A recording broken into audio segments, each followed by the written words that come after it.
নারীকে আল্লাহ তাআলা বড্ড ভালোবাসেন যে নারীর মাঝে সবরের গুণ আছে, ধৈর্যের গুণ আছে। এবং আমি বাস্তবতা থেকে বলছি এবং বাস্তবিক অবজারভেশন থেকে বলছি, কিছু ক্ষেত্রে পুরুষের চাইতে নারীর ধৈর্য অনেক বেশি। বিশেষ করে বাংলাদেশে ম্যাক্সিমাম ফ্যামিলি, ম্যাক্সিমাম সংসার টিকে আছে পুরুষের ধৈর্যের জন্য নয়, নারীর ধৈর্যের জন্য।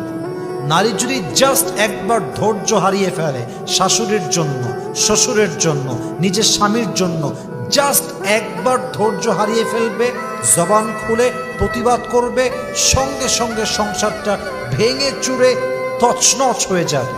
নারী জাস্ট তার ধৈর্যের পরিচয় দিয়ে হাজার গালি খেয়ে, হাজার জুলুমের শিকার হয়ে, হাজার হাজার অধিকারকে মাটির নিচে চাপা দিয়ে নারী জাস্ট সবরের শক্তি নিয়ে বেঁচে আছে বিধায় সংসারটা টিকে আছে। নারী যদি একবার ধৈর্য হারিয়ে দেয়, সংসারটা ভেঙে চুরে চূর্ণ বিচূর্ণ হয়ে যাবে, ঠিক কিনা বলেন? অতএব সেই নারী, যেই নারী আল্লাহর দিকে তাকিয়ে ধৈর্য ধারণ করে, আল্লাহর দিকে তাকিয়ে গালি সহ্য করে, আল্লাহর দিকে তাকিয়ে সমস্ত সিচুয়েশনকে ফেস করে, এই ধৈর্যশীল নারীকে পছন্দ করে একজন, তিনি কে?